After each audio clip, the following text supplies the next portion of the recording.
거룩한 주일 주일전에 오신 여러분 주의 이름으로 환영하고 하나님의 큰 은혜가 넘치기를 주의 이름으로 축원합니다. 저는 오늘 부르심 이런 설교를 하게 될 겁니다. 한번 따라해 보실까요? 하나님이 우리를 부르셨습니다. 옆분하고도 한번 해보세요. 하나님이 당신을 부르셨습니다. 32년 동안 하나님의 큰 은혜와 역사가 있었습니다. 때로는 울 일도 있고 때로는 기쁜 일도 있고 감동 스토리도 많습니다. 그동안 교회 부흥 이야기 그리고 감동스러운 이야기를 하라고 하면 아마 밤이 맞도록 해도 다 못다 할 것이라 생각됩니다. 또 교회 부흥 이야기, 재직 세미나, 순장 세미나, 성령 집회, 또 많은 강의, 노변담화, 그리고 하나님의 말씀들을 수없이 많이 증가하면서 달려왔습니다. 그러면서 오늘은 의미 있는 날에 나는 어떤 설교를 하면 좋을 것인가 기도하고 생각하다가 부르심에 대한 설교를 하는 것이 좋겠다라고 생각을 하였습니다. 오늘 말씀은 여호수아서 1장 7절과 9절과 마가복음 10장 45절 말씀입니다. 하나님의 말씀에 따라 모세가 가나안 땅을 밟지를 못하고 요단 맞은편에서 그가 가나안을 바라보면서 그의 임기는 마치게 됩니다.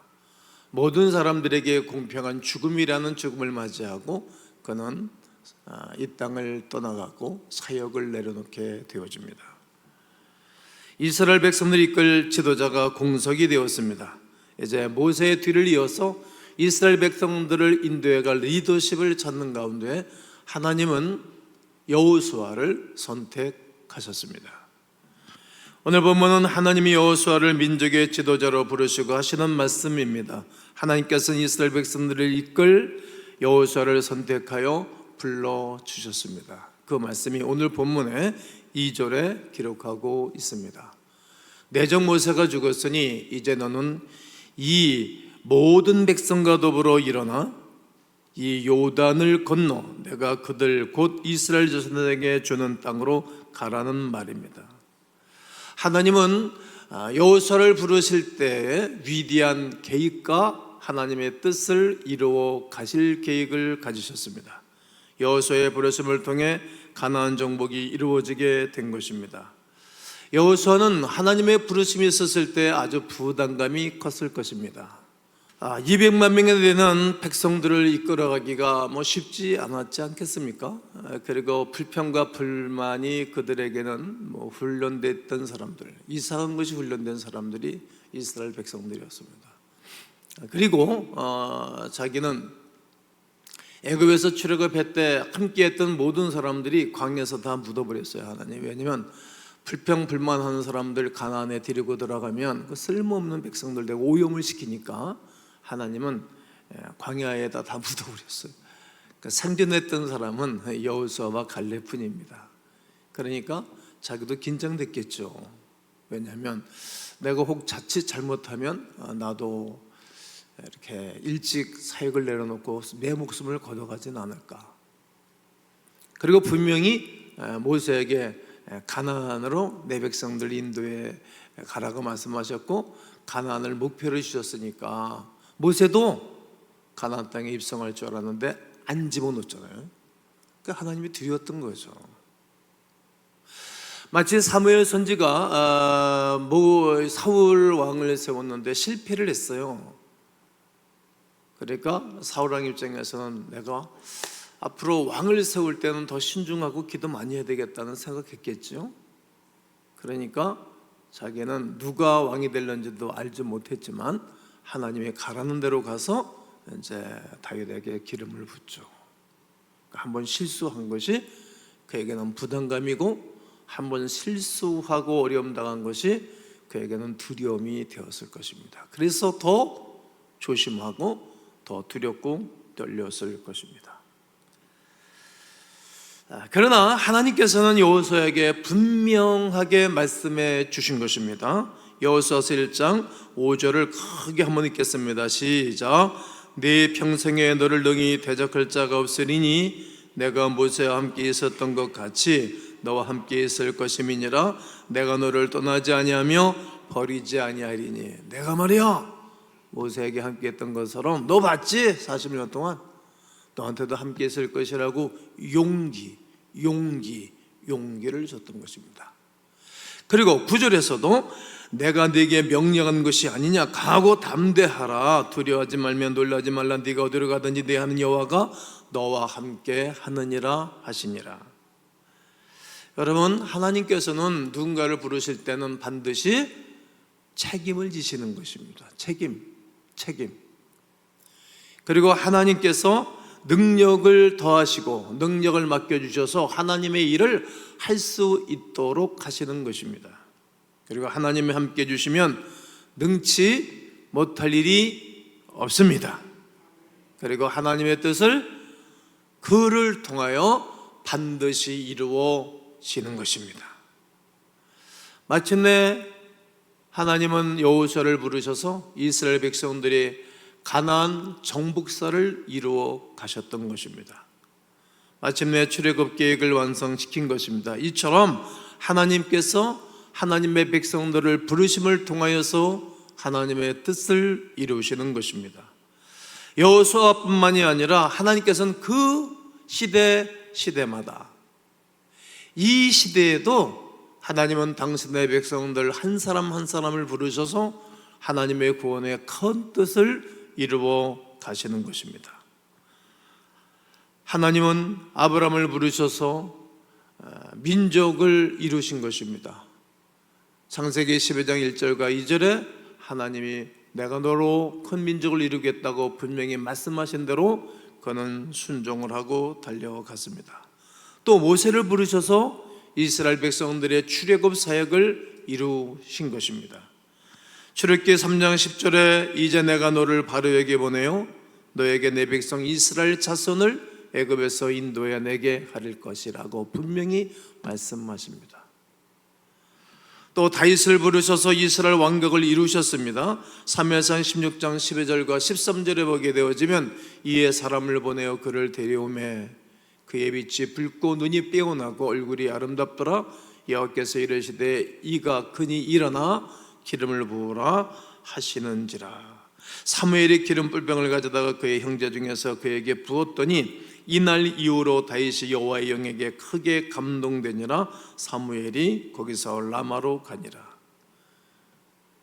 또 하나님은 여러 선지자들을 부르셔서 하나님의 말씀을 그 시대마다 전달하셨습니다. 이사야를 살펴보면 6장 8절에 내가 또 주의 목소리를 들으니 주께서 이르시되 내가 누구를 보내며 누가 우리를 위하여 갈까 하시니 그때 내가 이르되 내가 여기 있나이다 나를 보내소서 하였더니 이 이사야 선지는 아주 좋았던 사람이었어요. 하나님의 부르심에 대해서 그가 아멘 하고 나를 보내주세요. 내가 저 백성들에게 복음을 전하겠습니다. 그렇게 차원하는 속사람의 고백이 하나님 앞에 상달됐던 것입니다. 또 에레미야 1장 5절에 보면 내가 너를 모태에 짓기 전에 너를 알았고 네가 배에서 나오기 전에 너를 성별하였고 너를 여러 나라의 선지자로 세웠노라 하시기로. 에레미야도 하나님이 부르셔서 그 시대의 사역을 감당하게 한 것입니다. 에스겔서 2장 3절 4절에도 내게 이르시되 인자야 내가 너를 이스라엘 자손 곧 패역한 백성 나를 배반하는 자에게 보내노라. 그들과 그 조상들이 내게 범죄하여 오늘까지 이르렀나니. 여러분과 함께 시작. 이 자손 얼굴이 뻔뻔하고 마음이 굳은 자니라. 내가 너를 그들에게 보내노니 너는 그들에게 이르기를 주 여호와의 말씀이 이러하시다 하라. 에스겔 시대에는 사람들이 얼굴이 뻔뻔하고 너무 패역하고 말을 안 듣던 시대였어요. 예수님께서는 12 제자들을 부르심으로 하나님의 나라를 이루어 가셨던 것입니다. 예수님의 밤에 산에 올라가셔서 밤이 맞도록 기도하시고 내려오셔서 당신이 원하시는 사람들을 선택해서 제자로 세우셨던 것입니다. 기도하고 사람을 세우는 거예요. 기도하지 않는 사람을 세울 수가 없다는 것을 알게 됩니다. 마태복음 10장 1절에 예수께서 그의 12 제자를 부르사 더러운 귀신을 쫓아내며 모든 병과 모든 약한 것을 고치는 권능을 주시니라. 이와 같이 하나님께서는 하나님의 나라를 위하여서 저와 여러분들을 불러주신 것입니다. 확신하시죠? 이 시대 21세기에 책으로 첨단 과학 문명 시대에 또 하나님이 없다 하고 그리고 하나님을 대적하는 이런 세대에 여러분과 저를 부르신 것입니다. 로마서 8장 30절에 또 미리 정하신 것들을 또한 의롭다 하시고 부르신 것들을 또한 의롭다 하시고 의롭다 하신 것들을 영어롭게 하셨느니라. 정하신 거예요. 어느 때에 어머니 모태의 내가 조성되기 이전에 창세 전에 만세 전에 이미 여러분을 이 세대에 하나님의 사람으로 부르도록 정하신 것입니다.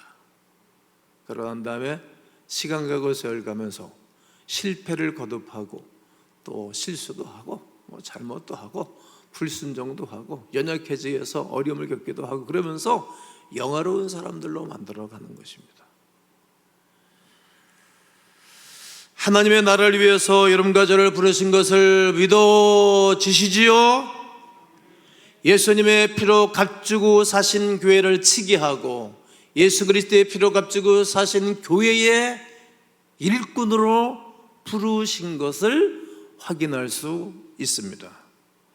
믿음의 가정을 위하여 우리를 부르셨다는 것입니다. 하나님의 계획과 섭리 가운데 하나님께서 우리를 각자의 자리로 불러주신 것입니다. 그러면 하나님의 부르심을 받은 우리는 어떤 삶을 살아야 할까요? 그 하나가 부르심에 늘 순종해야 하는 것입니다. 아브라함과 모세와 다윗과 여러 선지자가 그랬던 것처럼 우리는 하나님의 부르심에 예, 아멘함으로 영광 돌리라고 고린도서에서 말씀하시는 것처럼 순종하는 것입니다. 우리가 거절한다고 되는 것이 아닙니다. 하나님께서 계획하신 일은 반드시 이루어 주십니다. 정말 택함 받은 하나님의 백성이라면 순종할 수밖에 없는 사람으로 하나님이 몰아세워 가시는 것입니다. 위의 인물들도 처음은 하나님 앞에 거절을 하였습니다. 모세 같은 분은 나는 입이 뻣뻣하고 말을 잘할 줄 모릅니다. 그랬더니 하나님이 말 잘하는 네 형 있잖아. 말 잘하는 형 붙여줬다가 처음에는 좋았지만 나중에는 어려움을 겪었습니다. 불순종한 것만큼 하나님은 반드시 되돌려 주셔서 깨닫게 하시는 하나님의 섭리를 보게 됩니다.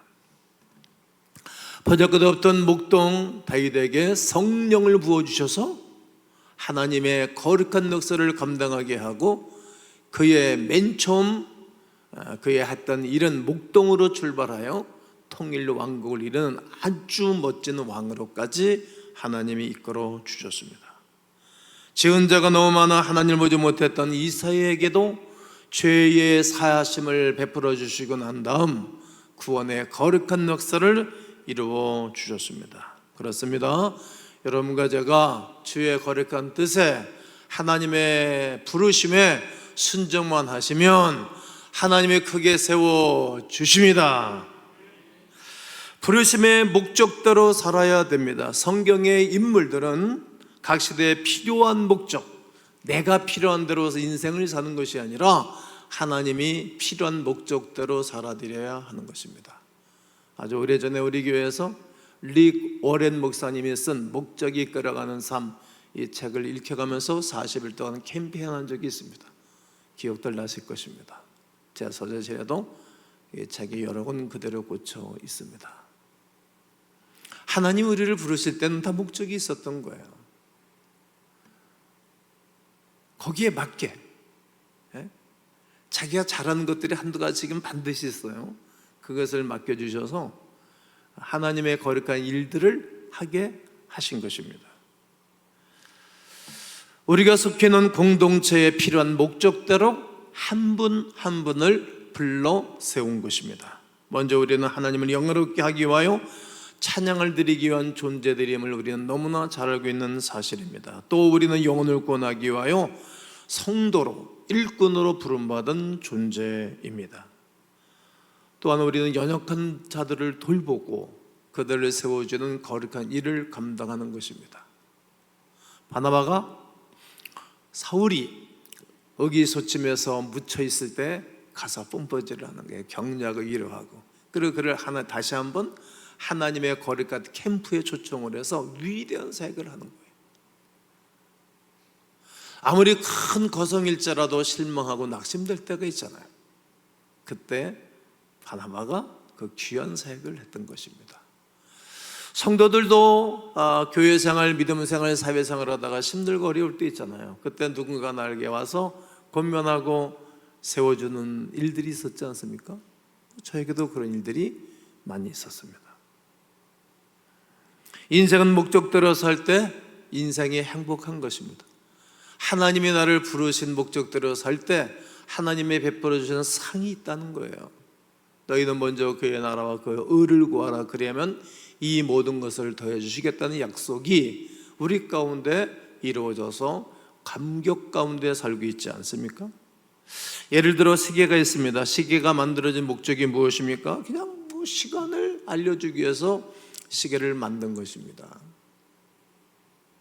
근데 만일 시계를 가지고, 망치를 가지고 못을 박듯이 시계를 가지고 때렸다 그러면 시계가 그냥 박살나갔죠. 시계도 값이 천차만별인데 말이죠, 몇십억짜리 시계도 있더라고요. 살펴봤더니 그냥 한 방에 부서지고 말 것입니다. 시계의 입장에서는 주인이 자기 시계침을 늘 바라보는 것이 행복할 것입니다. 이처럼 내가 하나님의 부르심에 합당한 삶을 살 때에 내가 행복한 거예요. 내가 행복한 삶을 살면 내 주변 사람들이 다 행복하겠죠. 내가 어디를 가나 나 때문에 한 사람이라도 실족하게 하면 안 되는 것 아니겠습니까?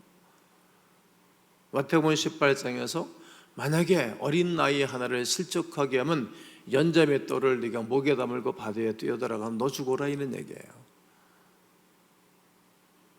내가 어디를 가나 사람을 실족하게 하는 존재가 아니라 사람들을 살리고 사람들을 유익하게 하고 사람들을 귀하게 하는 사람은 세월 가면 갈수록 좋아집니다. 하나님이 나를 부르신 목적대로 살 때 내 영혼이 행복하고 나의 삶이 행복하고 신경 쓸 것이 없게 되어지는 것입니다. 교회는 화살을 바깥으로 쏘는 것입니다. 끊임없이 계속.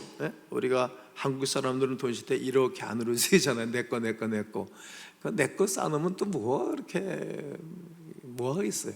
근데 미국 애들은 달러 줄 때 이렇게 네 거 섬긴다 그러잖아요. 우리가 구원으로서의 부르심이 우리에게 있고 난 다음 사역으로서의 우리를 불러주시고, 사역을 위해서 불러주시고 난 다음 더 큰 사역을 위해서 훈련으로 우리를 불러주시고, 그리고 훈련을 마치고 나면 하나님의 거룩한 일이 있어요. 각자가 다 맡겨진 일이 있어요. 거기에서 하나님을 위해서 충성하고 봉사하고 희생하고 살을 나누며 하나님의 부르심에 합당한 삶을 살게 되시면 하나님이 큰 은혜를 베풀어 주시는 것입니다. 여러분하고 이렇게 축복했으면 좋겠습니다. 환영하고 사랑하고 축복합니다. 나한테 한번 이렇게, 여러분끼리 한번 이렇게 인사하세요. 나 좀 잘 섬겨줘 보세요. 한 번 더 해보세요. 나도 잘 섬기겠습니다. 이렇게 섬김은 거룩한 은혜가 예수 그리스도는 이 땅에 오셨을 때 섬김을 받으려 함이 아니고 도리어 섬기려 하여 많은 사람의 대성물로 주려 하기 위함이라고 말씀하시듯, 아름다운 성숙한 교인은, 아름답고 성숙한 교회는 섬기는 거예요. 그것이 장성한 사람이고 그 가운데 하나님의 커다란 은혜가 있으므로 32살 먹은 우리의 가움교회가 더 성숙한 교회를 만들어가는 일에 여러분 모두가 동참해 주시기를 주님의 이름으로 축원합니다.